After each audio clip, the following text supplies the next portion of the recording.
నిజ నిర్ధారణకు అంతిమ నిర్ణయం DNA టెస్ట్. ఉన్నది ఉన్నట్లుగా వాస్తవాలను శోధించి వివరించే మన DNA టీవీ, మన రాష్ట్రం, మన ఛానల్. నమస్కారం. ఈనాటి వార్తలకు స్వాగతం. ఇంద్ర కీలాద్రిపై వెలిసిన శ్రీ కనకదుర్గమ్మ వారి దేవస్థానంలో మహా కుంభాభిషేక మహోత్సవాలు రెండో రోజు అత్యంత భక్తి శ్రద్ధలతో కొనసాగుతున్నాయి. శనివారం తెల్లవారుజామునే విచ్చేసిన పూజ్యశ్రీ స్వామీజీ వారు పవిత్ర కృష్ణానదిలో పుణ్య స్నానాలు ఆచరించారు. అనంతరం ఉదయం 9:30 స్వామీజీ వారు అమ్మవారి దర్శనార్థం ఇంద్ర కీలాద్రికి చేరుకున్నారు. ఈ సందర్భంగా ఆంధ్రప్రదేశ్ రాష్ట్ర దేవాదాయ శాఖ కమిషనర్ రామచంద్ర మోహన్, ఆలయ ధర్మకర్తల మండలి అధ్యక్షులు బొర్రా రాధాకృష్ణ మరియు ఆలయ కార్యనిర్వహణ అధికారి సీనియర్ నాయకులు స్వామీజీ వారికి ఘన స్వాగతం పలికారు. ఆలయ మర్యాదలతో వారిని ఆహ్వానించి అమ్మవారి ప్రత్యేక దర్శనం మరియు ఆశీస్సులు పొందేలా ఏర్పాట్లు చేశారు. 12 ఏళ్లకు ఒకసారి వచ్చే ఈ విశిష్ట ఘట్టంలో భాగంగా రెండో రోజు అష్టోత్తర కలశ స్థాపన, విశేష హోమాలు నిర్వహించబడ్డాయి. ప్రజా ప్రతినిధుల మధ్య జరిగిన క్రీడా పోటీలు, సాంస్కృతిక కార్యక్రమాలు ప్రొఫెషనల్స్ కు ఏమాత్రం తీసిపోకుండా ఉన్నాయని ముఖ్యమంత్రి చంద్రబాబు కొనియాడారు. వారిని చూస్తుంటే తనకు పాత రోజులు గుర్తొస్తున్నాయని ముఖ్యమంత్రి వ్యాఖ్యానించారు. ఎమ్మెల్యేలు అసెంబ్లీకి పరిమితం కాకుండా ఆల్ రౌండర్లుగా నిలిచారని అన్నారు. ఆంధ్ర లక్స్ కన్వెన్షన్ లో నిర్వహించిన ఎమ్మెల్యేలు, ఎమ్మెల్సీల సాంస్కృతిక కార్యక్రమానికి సీఎం చంద్రబాబు హాజరయ్యారు. జ్యోతి ప్రజ్వలన చేసి ఈ కార్యక్రమాన్ని ప్రారంభించారు. ఈ సందర్భంగా ముఖ్యమంత్రి మాట్లాడుతూ ఈ కార్యక్రమంలో పాల్గొనడం సంతోషంగా ఉంది. నేతలు క్రీడల్లో చక్కగా రాణించారు. క్రీడోత్సవాన్ని అద్భుతంగా నిర్వహించిన స్పీకర్ అయ్యన్న పాత్రుడిని మనస్ఫూర్తిగా అభినందిస్తున్నారు. ఎమ్మెల్యే జీవి ఆంజనేయులు ఎన్టీఆర్ పాత్రలో జీవించారు. నేతలను ప్రోత్సహించేందుకు మహిళా ప్రజా ప్రతినిధులు చేనేత వస్త్రాలు ధరించి రావడం అభినందనీయమని కొనియాడారు. ఎమ్మెల్యేలుగా ఎంతో కష్టమైనటువంటి పనిలో ఉండి రిహార్సల్స్ కూడా రాని వాళ్ళు ఇలా చేశారండి. రిహార్సల్ టైం ఇవ్వలేదు సార్ మాకు. తమరు ముందే ఉన్నారు. రాత్రికి రాత్రే మా చీఫ్ విప్ గారు ఈ పాట పెట్టాల్సిందేనంటే అప్పటికప్పుడు వర్ల కుమార్ రాజా, ఛత్రపతి శివాజీ, మీరు అభివాదం చేయండి సార్. సునీల్ గారు, సుభాష్ చంద్రబోస్, మరి మంత్రి గారు కందుల దుర్గేష్ గారు ఇంతకుముందు వచ్చారు. ఇప్పుడు వీరపాండ్య కట్టబొమ్మన, మంత్రి సుభాష్ గారు, అల్లూరి సీతారామరాజు, నందమూరి తారక రామారావు గారు, సిపి శ్రీ జీవి ఆంజనేయులు గారు. Thank you sir. Thank you అండి. Thank you so much. దయచేసి ఎవరు కళ్ళు ఇది తీసేసేయండి. ఒక చక్కటి పాటకి అద్భుతమైనటువంటి నటన చాతుర్యాన్ని చూపించారు మన మంత్రివర్యులు, అలాగే శాసనసభ్యులు. ఒక్కసారి అభినందనలు.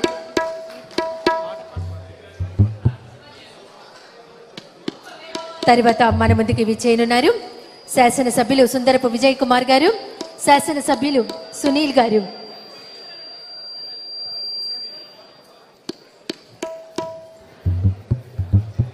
మీరు ఏ సోషల్ మీడియాలో చూసినా, ఫేస్బుక్లో చూసినా, ఇన్స్టాగ్రామ్లో చూసినా, ట్విట్టర్లో చూసినా సింగర్ సునీతను డామినేట్ చేసేసిన ఎమ్మెల్యే, పాటతో అదరగొట్టిన ఎమ్మెల్యే, అసలు ఆయన పాట వింటే ఎవరైనా అబ్బా అనాల్సిన ఎమ్మెల్యే అనే థంబ్నైల్స్ అన్న శీర్షికతో ఉన్నటువంటి ఎమ్మెల్యే ఇప్పుడు మన కళ్ళ ముందే ఉన్నారు, సుందరపు విజయ్ కుమార్ గారు. సో ఇప్పుడు ఆయన ఒక అద్భుతమైన పాటతో పశుర్వేత్తి శిశుర్వేత్తి వేత్తి గానరసం పణిహి అన్నారు పెద్దలు. అంటే పశువులనైనా శిశువులనైనా కదిలించగలిగేది పాట మాత్రమే. శాసనసభ్యులుగా మాత్రమే కాకుండా అద్భుతమైన సంగీత కళాకారుడుగా ఆయన పాట పాడడానికి ముందుకు రావడం ఎంతో సంతోషం. విజయ్ కుమార్ గారి మహా కుంభాభిషేకం సందర్భంగా విజయవాడ కనకదుర్గమ్మను హోంమంత్రి వంగలపూడి అనిత దర్శించుకున్నారు. ఆలయానికి విచ్చేసిన మంత్రికి ఆలయ మర్యాదలతో దేవస్థానం అధికారులు స్వాగతం పలికారు. అమ్మవారి దర్శనానంతరం కంచి కామకోటి పీఠాధిపతులను హోంమంత్రి అనిత కలిశారు. అనంతరం హోంమంత్రి అనిత మాట్లాడుతూ అమ్మవారిని దర్శించుకోవడం చాలా సంతోషంగా ఉందన్నారు. అమ్మవారిని ఎన్నిసార్లు దర్శించుకున్నా తనివి తీరదని తెలిపారు.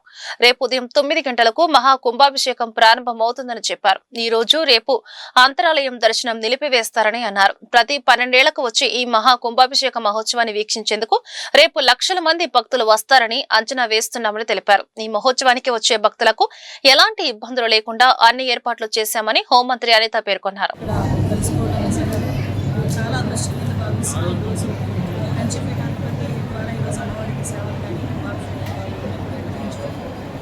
నిజంగా చాలా శుభపరిణామం.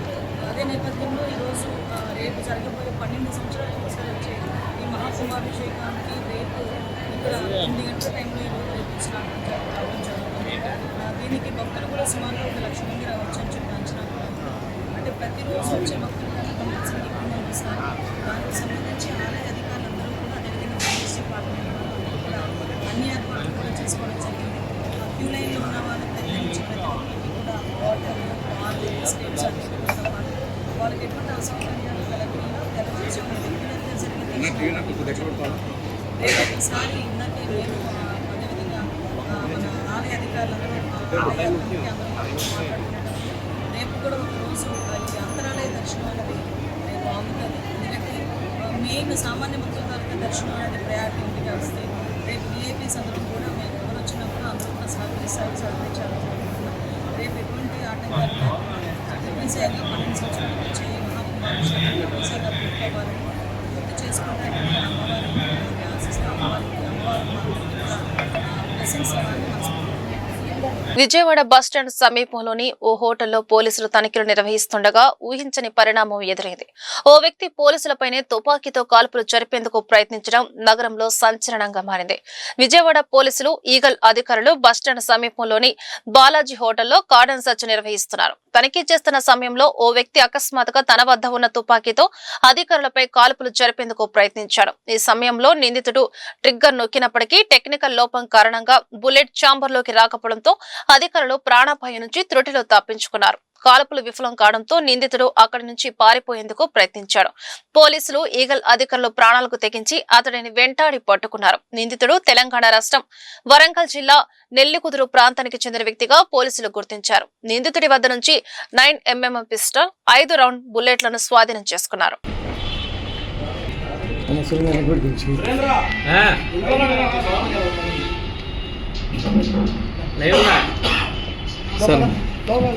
సార్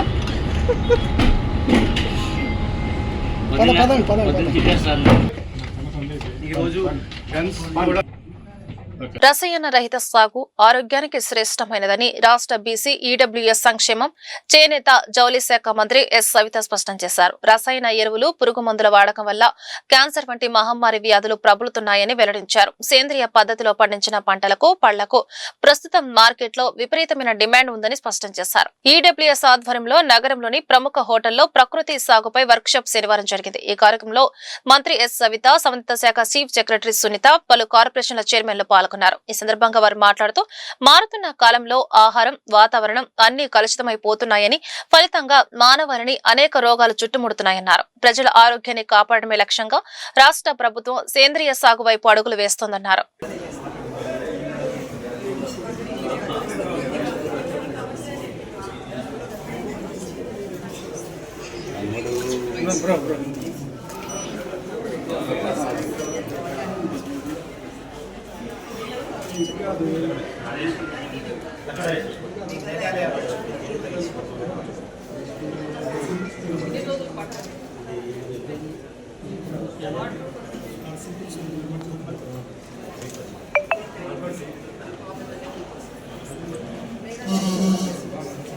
బాగుండాలంటే రైతు బాగుండాలి.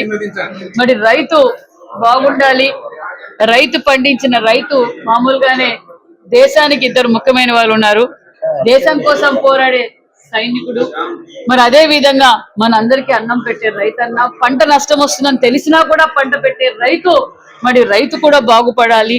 ఎందుకంటే ఈ కాలంలో అన్ని విధాలుగా కలుషితం అయిపోయాయి. ఈ కలుషితమైన వాతావరణంలో మరి అనేక రోగాలు రావటం కూడా మనం అందరం చూస్తున్నాం. ఇప్పుడు క్యాన్సర్ ఎక్కువైపోతోంది. క్యాన్సర్ ఎందుకు ఎక్కువైపోతోంది? పంజాబ్ లో పంట ఎక్కువ పడుతోంది. పంట ఎక్కువ పడుతుందంటే పంజాబ్ లో క్యాన్సర్ వ్యాధి ఎక్కువైపోయింది. ఎందుకు ఎక్కువైపోయిందంటే మరి అధిక ఎరువులు, రసాయక ఎరువులు వాడటం వల్లే మరి ఈ రోగాలు ఎక్కువగా వస్తున్నాయనే విషయంతో ముఖ్యమంత్రి గారు ఎప్పటికప్పుడు అధికారులతో చర్చించి, మాతో చర్చించి, రైతన్నలతో చర్చించి మనం చాలా సీరియస్ గా మనం ప్రజలని కాపాడుకోవాలి. ప్రజలు ఆరోగ్యంగా ఉండాలంటే ఆర్గానిక్ ఫార్మింగ్ మీద మీరు అందరూ ఫోకస్ పెట్టండి. వారికి కావాల్సిన ఏమంటే ఎప్పటికప్పుడు అవగాహన సదస్సులు పెట్టండి, ప్రజల్లోకి వెళ్ళండి, అవగాహన సదస్సులు పెట్టండి. మరి అంతేకాకుండా ఆర్గానిక్ ఫార్మింగ్ వల్ల మరి వారి కుటుంబం గతంలో గ్రామాల్లో ఎక్కడ క్యాన్సర్ అనే వ్యాధి వినిపించేది కాదు, ఒకటో ఇద్దరికి వినిపించేది. అప్పుడు మరి నవధాన్యాలతో భోజనాలు చేసేవారు. అప్పుడు అన్నం తినేవారు అంటే పెద్ద కుటుంబాలు అయితే అన్నం తినేవారు, రాగులు సజ్జులు ఇలా తినేవారు, అయితే సన్నజాతి తినేవారు అనుకునేవారు. కానీ ఈ రోజు మరి పండించే రైతు ఈ రోజు ఆర్గానిక్ ఫుడ్ పండియటం వల్ల వారికి లాభం పొందుతారు, వారి కుటుంబం ఆరోగ్యంగా ఉంటుంది, వారు మరి ప్రజలు ఆరోగ్యంగా ఉంటారనే ఉద్దేశంతో ఈ రోజు మన ముఖ్యమంత్రి 75 సంవత్సరాల యువకుడు ఈ రోజు ఈ విధంగా కష్టపడుతున్నాడు అంటే ఆర్గానిక్ ఫుడ్ తినడం, మరి ఏదైతే నవధాన్యాలతో ఎప్పటికప్పుడు ఆయన జాగ్రత్తగా ఈ రోజు ముఖ్యమంత్రి గారు మనమన్నా 15 గంటలు పని చేస్తే భయపడతామేమో, అలసిపోయినట్టుంటాం, 24 గంటల సేపు కూడా కాపు ఆర్యవైశ్య అందరూ Brahmin Velama Kshatriya and other then SC ST BC వాళ్ళకి ఈ యొక్క వర్క్ షాప్ చేయడం జరిగింది. ఈ వర్క్ షాప్ ఉద్దేశం ఏంటంటే ఈ కాలంలో అగ్రికల్చర్ లో ప్రాఫిట్ సరిగ్గా రావట్లేదు, ప్రాఫిటబుల్ చేయాలంటే ఏం చేయొచ్చు అనే దాని మీద అందరూ ఆర్గానిక్ వైపు మలుతున్నారు. కాబట్టి మన ఫార్మర్స్ కనుక ఈ ఆర్గానిక్ వైపు మలితే మనం డెఫినెట్ గా దీన్ని ప్రాఫిటబుల్ చేయొచ్చు అనే ఉద్దేశంతో 60% మన జనాభా మొత్తము ఆంధ్రాలో అగ్రికల్చర్ మీద డిపెండెంట్ ఉంది. కాబట్టి వాళ్ళని కనుక మనం క్యాప్చర్ చేసి, ల్యాండెడ్ వాళ్ళు ఎక్కువ ఓసీస్ లో ఉంటారు కాబట్టి వాళ్ళని కనుక మనం క్యాప్చర్ చేసి వాళ్ళకి మనము ఈ ఆర్గానిక్ ఫార్మింగ్ నేర్పించగలిగితే బాగుంటుందనే ఉద్దేశంతో ఒక వర్క్ షాప్ లాగా చేయడం జరిగింది. ఈ వర్క్ షాప్ ఉద్దేశం వీళ్ళకి ఎలా ఏం చేయాలి, ఎవరిని కాంటాక్ట్ చేయాలి, ఏం వెరైటీస్ వేయొచ్చు, ఎంత ప్రాఫిటబుల్ ఉంటుంది ఇవన్నీ చెప్తాము. ఇది అయిపోయిన తర్వాత వాళ్ళ ఇంట్రెస్ట్ పట్టి వాళ్ళకి ఎవరెవరు ఇంట్రెస్ట్ ఉందో వాళ్ళు ముందుకు వస్తే మనం ఈడీబీసీ కార్పొరేషన్ ద్వారా డిస్ట్రిక్ట్స్ లో వాళ్ళని అటాచ్ చేసి, రైతు సాధికార సంస్థ వాళ్ళని అటాచ్ చేసి వాళ్ళని అక్కడికక్కడ వాళ్ళు ముందుకు వెళ్ళి వాళ్ళు చేసుకోవడానికి మనము హెల్ప్ చేస్తాము. ఇక్కడ బిఆర్సి అని ఒకటి మనం ఇక్కడ కనిపిస్తుంది మీకు. సో మా రైతులకి 1 lakh సబ్సిడీ ఇచ్చి, తర్వాత మన విఓస్ తో టైఅప్ ఇచ్చి, బ్రాహ్మణ్ కార్పొరేషన్ తో టైఅప్ ఇచ్చి, మా కార్పొరేషన్స్ తో టైఅప్ ఇచ్చి వాళ్ళని మన పురుగు మందులు, తర్వాత ఈ ఫర్టిలైజర్స్ కషాయాలు తయారు చేయడానికి ఒక సెంటర్ ఆఫ్ సేల్ లాగా తయారు చేస్తానికి మనము నేటి సమాజంలో మహిళల బాధ్యత పెరిగిందని, ఈ నేపథ్యంలో ఆరోగ్యం పట్ల ప్రతి మహిళ శ్రద్ధ కలిగి ఉండాల్సిన అవసరం ఎంతైనా ఉందని మహిళా శిశు సంక్షేమ శాఖ చీఫ్ సెక్రటరీ ఏ సూర్యకుమారి సూచించారు. అంతర్జాతీయ మహిళా దినోత్సవం సందర్భంగా మహిళా మనులందరికీ శుభాకాంక్షలు తెలియజేశారు. అంతర్జాతీయ మహిళా దినోత్సవం సందర్భంగా ఏపీజేఏసీ అమరావతి మహిళా విభాగం రాష్ట్ర కమిటీ ఆధ్వర్యంలో సబ్ కలెక్టర్ కార్యాలయం వద్ద వేడుకలు జరిగాయి. ఈ కార్యక్రమానికి ముఖ్య అతిథులుగా ఏపీ మహిళా శిశు సంక్షేమ శాఖ chief secretary A Suryakumari, NTR జిల్లా joint collector Ilakhya, JAC chairman Bopparaju Venkateswarlu, ప్రధాన కార్యదర్శి పలిశెట్టి దామోదరరావు తదితరులు హాజరయ్యారు. హ్యూమన్స్ డే లో మనందరం మన కోసం, మన ఆరోగ్యం కోసం చూసుకుంటూనే కుటుంబాన్ని, అలాగే సమాజంలో ముఖ్యంగా మన ఎక్స్టెండెడ్ కుటుంబంలో ఉన్న అందరికీ కూడా మన సపోర్ట్ ని ప్రతిజ్ఞ చేసుకుంటూ ముందుకెళ్లాలని కోరుకుంటూ happy humans day to one and all. ఈ రోజు ఏపీజేఏసీ అమరావతి బొప్పరాజు గారి నాయకత్వంలో ఉమెన్స్ డే సెలబ్రేషన్స్ విజయవాడలో సబ్ కలెక్టరేట్ ఆడిటోరియంలో జరుగుతున్నాయి. చాలా ఘనంగా చీఫ్ గెస్ట్ గా వచ్చినటువంటి women and child welfare director గారు అయినటువంటి శ్రీమతి సూర్యకుమారి మేడం గారు, అలాగే ఎన్టీఆర్ జిల్లా కలెక్టర్ గారు అయినటువంటి ఇలాఖ్య మేడం గారు వచ్చి ఉత్సవాలను ప్రారంభించారు. చాలా ఘనంగా జరిగినాయి. అదే విధంగా ప్రతి మహిళా ఉద్యోగి కూడాను చాలా ఉత్సాహంగా పాల్గొని ప్రతి ఒక్కరు వాళ్ళకున్నటువంటి ఏదైతే ప్రతిభ ఉందో, డాన్సులు గాని పాటలు గాని అందరు ఉత్సాహంతో పాల్గొని ఈ మహిళా దినోత్సవాన్ని చాలా విజయవంతంగా సక్సెస్ చేస్తున్నారు. మేము ఏదైతే ఇక్కడ ఉన్న వాళ్ళందరము మేమందరం స్వర్ణగ్రామ స్వర్ణ వార్డుకు సంబంధించినటువంటి మహిళా సంరక్షణ కార్యదర్శులం. ఇటీవల రాష్ట్ర ప్రభుత్వం మాకు డిపార్ట్మెంట్ కావాలి, ఏ డిపార్ట్మెంట్ కావాలి అనేసి ఆప్షన్ ఇచ్చింది. ఎందుకనంటే మాలో 2 రకాలుగా ఉన్నారు. ఒకటి హోమ్ డిపార్ట్మెంట్ ని సెలెక్ట్ చేసుకున్నారు, ఇంకొకటి వాళ్ళు మహిళా శిశు సంక్షేమ శాఖను సెలెక్ట్ చేసుకున్నారు. అందుకోసమని ఈ రోజు ఏదైతే women and child welfare director గారు మేడం ని కలిసి మేడం గారికి మా రిప్రజెంటేషన్ ఇచ్చాము. మేడం ప్రభుత్వం త్వరగా మాకు డిపార్ట్మెంట్ ని, మదర్ డిపార్ట్మెంట్ ని, జాబ్ చార్ట్ ని అలర్ట్ చేయమనేసి మేడం కి రిప్రజెంటేషన్ ఇచ్చాము. అదేవిధంగా డిపార్ట్మెంట్ లో అర్హులైన వాళ్ళందరికీ ప్రమోషన్ ఛానల్ కూడా ఇవ్వమనేసి మేడం ని రిక్వెస్ట్ చేశాము, రిప్రజెంటేషన్ కూడా ఇచ్చాము. మేడం గారు చాలా పాజిటివ్ గా స్పందించారు. ప్రభుత్వం కూడా మరి మహిళలు ఏదైతేనో మేము ఇప్పటి వరకు డిపార్ట్మెంట్ లేక ఎంతో సేవ చేస్తున్నాం. ప్రభుత్వం ప్రవేశపెట్టిన ప్రతి పథకాన్ని గ్రామ స్థాయిలో, క్షేత్ర స్థాయిలో వరకు తీసుకెళ్లినటువంటి ఎంప్లాయ్ ఎవరు ఉన్నారంటే అది స్వర్ణగ్రామ్, స్వర్ణ వార్డు ఉద్యోగులను మాత్రమే మేము అందరికీ తెలుసు. అందుకోసమని మాకు ఏదైతే రావాల్సినటువంటి ప్రమోషన్ ఛానల్ ని రెడీ చేయమనేసి ప్రభుత్వాన్ని మేము రిక్వెస్ట్ చేశాము. ప్రభుత్వం ఇప్పటి వరకు మా ఉద్యోగుల పట్ల సాధారణంగానే ఉన్నారు. ముందు ముందు కూడాను మా సమస్యల పరిష్కారానికి మా డిపార్ట్మెంట్ ఏదైతే మేము కోరుకుంటున్నామో ఆ డిపార్ట్మెంట్ ఇవ్వటానికి సీఎం గారు కానీ, మంత్రివర్గం కానీ, మా డిపార్ట్మెంట్ డైరెక్టర్లు కానీ అందరినీ మా ఏదైతే అనుకుంటున్నామో త్వరగా మా మదర్ డిపార్ట్మెంట్ అలాట్ చేయాలనేసి అందరినీ మహిళా సంరక్షణ కార్యదర్శుల తరపు నుంచి మేము అందరం కోరుకుంటున్నాం. Thank you. నా పేరు జ్యోతి, స్వర్ణగ్రామ్ స్వర్ణవారు రాష్ట్ర జనరల్ సెక్రటరీ. విజయవాడ ఇంద్ర కీలాద్రి దుర్గా మల్లేశ్వర స్వామివార్ల దేవస్థానంలో జరుగుతున్న మహా కుంభాభిషేక మహోత్సవంలో కేసినేని చిన్ని, జానకి లక్ష్మి దంపతులు శనివారం పాల్గొన్నారు. ఈ సందర్భంగా వారు అమ్మవారికి పసుపు, కుంకుమ, పళ్లు సమర్పించి అమ్మవారి దర్శనం చేసుకున్నారు. అనంతరం ప్రత్యేక పూజలు నిర్వహించారు. ఆలయానికి వచ్చిన భక్తులకు అర్చకులు తీర్థ ప్రసాదాలను అందజేశారు.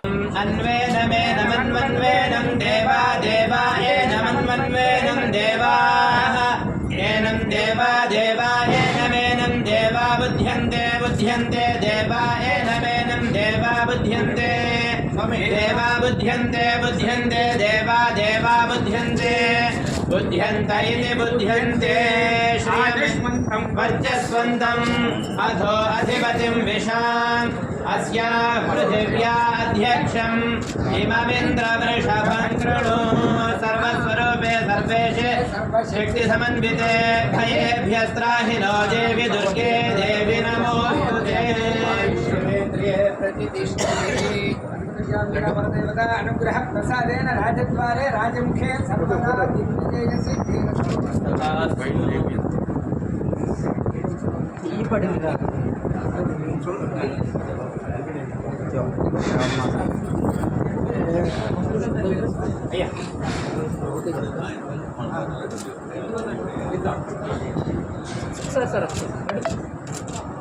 గతంలో ప్రజలు తమ సమస్యల పరిష్కారం కోసం అధికారులు కార్యాలయాల చుట్టూ తిరగాల్సి వచ్చేదని, ఇప్పుడు ప్రజా దర్బార్ కార్యక్రమం ద్వారా అధికారులే ప్రజల వద్దకు వచ్చి ప్రజల సమస్యలు తెలుసుకుంటున్నారని మాజీ ఎమ్మెల్సీ బుద్ధా వెంకన్న తెలిపారు. ప్రజల నుంచి వచ్చిన ఫిర్యాదులను సంబంధిత అధికారుల దృష్టికి తీసుకువెళ్లి వాటిని పరిష్కరించడం జరుగుతుందన్నారు. ప్రజలందరూ ప్రజా దర్బార్ కార్యక్రమాన్ని సద్వినియోగం చేసుకోవాలని కోరారు. విజయవాడ పశ్చిమ నియోజకవర్గం 50వ డివిజన్ గొల్లపాలెం గట్టు సాయిబాబా గుడి సెంటర్లో ఎంపీ కేశినేని శివనాథ్ నేతృత్వంలో ప్రజా దర్బార్ కార్యక్రమాన్ని నిర్వహించారు. ఈ కార్యక్రమంలో మాజీ ఎమ్మెల్సీ బుద్ధా వెంకన్న, కార్పొరేటర్ ఉమ్మడి చంటి, డివిజన్ పార్టీ అధ్యక్షురాలు అరుణశ్రీ పాల్గొన్నారు. ప్రజలు పెద్ద సంఖ్యలో తరలివచ్చి తమ సమస్యలను విన్నవించుకుంటూ అర్జీలను అందజేశారు. మరి ఈరోజు 50వ డివిజన్లో మరి కొప్పుల అరుణశ్రీ గారి అధ్యక్షతన మరి ఈరోజు 50వ డివిజన్లో ప్రజా దర్బార్ కార్యక్రమం నిర్వహిస్తూ ఉన్నారు. మరి అదేవిధంగా గంగాధర్ రెడ్డి గారు మరి ఎంపీ గారు సూచనల మేరకు ఇక్కడ ప్రజా దర్బార్ కార్యక్రమం మరి అందరికీ కూడా అర్హులైన అందరికి కూడా రేషన్ కార్డులు కానివ్వండి, అదేవిధంగా ఇల్లు కానివ్వండి, అదేవిధంగా టిట్కో ఇల్లు కానివ్వండి, అదేవిధంగా మరి పెన్షన్లు కానివ్వండి, అన్నీ కూడా మరి ఈ ప్రజా దర్బార్లో అర్హులైన అందరికి కూడా ఏదైతే అప్లికేషన్ తీసుకున్నామో అవి తూచా తప్పకుండా మరి అర్హులైన వాళ్ళందరికీ కూడా ఇచ్చే విధంగా కూడా మరి ఎంపీ గారు చర్యలు తీసుకోబోతూ ఉన్నారు. మరి చంద్రబాబు నాయుడు గారి ఆదేశాల మేరకు ఎన్డీఏ కూటమి ఒక పెద్ద ఎత్తున ఇవాళ ఉగాది నాటికి 1,00,000 ఇళ్ళు కూడా ఇచ్చే కార్యక్రమాన్ని నిర్వహిస్తూ ఉంది. మరి అందరూ కూడా ప్రజలందరూ కూడా ఈ ప్రజా దర్బార్లో ప్రతి డివిజన్లో కూడా ప్రజా దర్బార్ జరుగుతూ ఉంది. అందరూ కూడా ప్రజలందరూ కూడా నగర ప్రజలందరూ కూడా ఈ అవకాశాన్ని ఉపయోగించుకోవాల్సిందిగా కోరుతూ ఉన్నాం. అదేవిధంగా కూడా మరి ఇవాళ మనం చూసుకున్నట్లయితే ప్రజా దర్బార్ ఎక్కడైతే పెట్టారో అక్కడ అన్నీ కూడా అర్హత కలిగిన వారందరికీ కూడా ఇల్లు ఇస్తాము. అదేవిధంగా కూడా మరి పెన్షన్లు కానివ్వండి అన్నీ కూడా ఇచ్చే విధంగా కూడా చర్యలు తీసుకుంటా ఉన్నారు. ఎంపీ గారు ప్రత్యేక పర్యవేక్షణ పశ్చిమ నియోజకవర్గం మీద పెట్టారని ఈ సందర్భంగా కూడా తెలియజేస్తున్నాం. మరి ఇవాళ ఈరోజు 50వ డివిజన్లో మన ప్రజా దర్బార్ అనే కార్యక్రమాన్ని నిర్వహించడం జరిగింది. ప్రియతమ నాయకులు శ్రీ నారా చంద్రబాబు నాయుడు గారి ఆదేశాల మేరకు కేశినేని శివనాథ్ చిన్ని గారి సారథ్యంలో ఈ డివిజన్లో ప్రతి శుక్రవారం నాడు ప్రజల వద్దకే నా నాయకులందరూ వెళ్ళి వారి వారి సమస్యలను తెలుసుకొని ముందుగా ఏదైతే ఫంక్షన్లు కొత్తగా పెట్టుకునే ఫంక్షన్లే కానీ లేదంటే కొత్తగా పెట్టుకునే రేషన్ కార్డులే కానీ లేదంటే దీపం పథకం కింద వచ్చే గ్యాస్ బండ్లకే కానీ ఒంటరి మహిళలకే కానీ ఏదైతే సమస్యలు ముఖ్యంగా టిట్కో ఇళ్ళు ఏదైతే ఆగిపోయినాయో టిట్కో ఇళ్ల కోసం కానివ్వండి, ప్రజలకు ఏవైతే సమస్యలు ఉన్నాయో ప్రజల వద్దకే మనం వెళ్ళి వారి వారి సమస్యలు తెలుసుకొని వాళ్ళ సమస్యలకి మనం అర్జీలు పెట్టి గ్రీవెన్స్ ద్వారా వారి సమస్యల్ని పరిష్కరించే విధంగా ముందుకు సాగాలని చెప్పి నారా చంద్రబాబు నాయుడు గారు ఆదేశించారు. దాన్ని మేము శిరసా వహిస్తాము. డివిజన్లో ఏదైతే సమస్యలు ఉన్నాయో వాటన్నింటినీ తెలుసుకొని వాటిని ముందుకు తీసుకెళ్లే దిశగా ఈ ప్రభుత్వం ముందుకు కదులుతుందని చెప్పచ్చు. లోక కళ్యాణానికి ఆలయ శిఖర గోపుర కుంభాభిషేక క్రతువు దోహదం చేస్తుందని కంచి పీఠాధిపతి శంకర విజయేంద్ర సరస్వతి స్వామి పేర్కొన్నారు. ఆలయాలకు కుంభాభిషేకం నిర్వహించడం వల్లే దైవిక శక్తులు పెరిగి భక్తుల కోరికలు సఫలం అవుతాయని ఆయన వివరించారు. లోకమంతా సుభిక్షంగా ఉంటుందని ఆయన తెలిపారు. 3 రోజుల పాటు నిర్వహించి కుంభాభిషేక మహోత్సవాల్లో పాల్గొనేందుకు విజయవాడ చేరుకున్న కంచి పీఠాధిపతి శంకర విజయేంద్ర సరస్వతి స్వామికి ప్రకాశం బ్యారేజ్ వద్ద ఘనస్వాగతం లభించింది. అక్కడి నుంచి స్వామీజీని సగౌరవంగా ఆలయానికి ఆహ్వానించారు. భక్తులంతా బారులు తీరి కంచి స్వామిని దర్శించుకుని స్వాగతం పలికారు. దేవస్థాన వేద పండితులు, దేవస్థానం ఈవో సీరా నాయక్, చైర్మన్ బొర్రా రాధాకృష్ణ, అధికారులు పూర్ణ కుంభంతో ఘనస్వాగతం పలికారు.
పశ్చిమ నియోజకవర్గంలోని పేద ప్రజలందరికీ వైద్య సేవలు అందించేలా సుజనా ఫౌండేషన్ ఆధ్వర్యంలో ఎమ్మెల్యే సుజనా చౌదరి ఉచిత వైద్య సేవలు అందిస్తున్నారని ఎన్టీఆర్ జిల్లా యువ మోర్చా ప్రధాన కార్యదర్శి రెడ్డిపల్లి చాణక్య తెలిపారు.